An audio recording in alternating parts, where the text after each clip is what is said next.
बातमी नाशिकमधून। नाशिकमध्ये मतमोजणी केंद्रावर मतमोजणी काही काळ थांबवली गेली आहे। महत्त्वाची बातमी आपण पाहतोय। 3 मतपत्रिका जास्त निघाल्याने मतमोजणी प्रक्रिया थांबवण्यात आलेली आहे।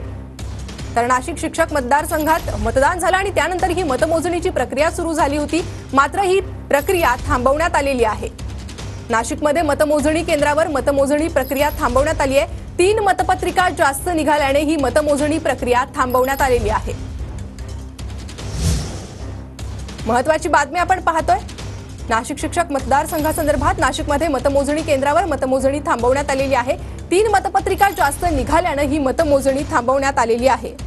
अधिक अपडेट आपण घेणार आहोत। आपले प्रतिनिधी चंदन पुजाधिकारी आपल्याला अधिक माहिती देत आहेत। चंदन, प्रणिता, खरं तर मतमोजणीची प्रक्रिया जी आहे ती तात्पुरत्या स्वरूपात थांबवण्यात आलेली आहे।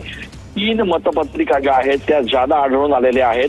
खरं तर ठाकरे गटाच्या वतीने या संदर्भात आक्षेप घेण्यात आल्यानंतर टेबल नंबर 22 वर जी मतमोजणी सुरू होती ती तात्पुरत्या स्वरूपात आता थांबवण्यात आलेली आहे। आज सकाळी 8:30 वाजल्यापासून साधारण मतदानाच्या मतमोजणी प्रक्रियेला सुरुवात झालेली आहे।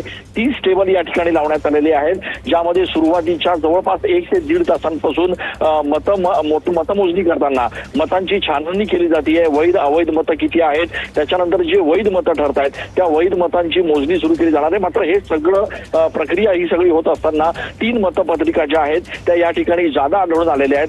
22 नंबरच्या टेबलवर जे कोणी इथे उमेदवारांचे प्रतिनिधी होते त्यांनी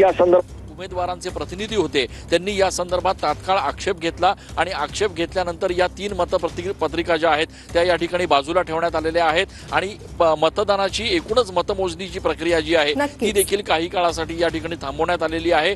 जे वरिष्ठ अधिकारी आहेत ते देखील या ठिकाणी संपूर्ण प्रक्रियेचा लेखाजोखा घेत आहेत, त्याची माहिती घेत आहेत आणि कदाचित पुढच्या काही वेळात ही मतमोजणीची प्रक्रिया पुन्हा एकदा सुरू होऊ शकते। नक्कीच चंदन, धन्यवाद या सविस्तर माहितीसाठी।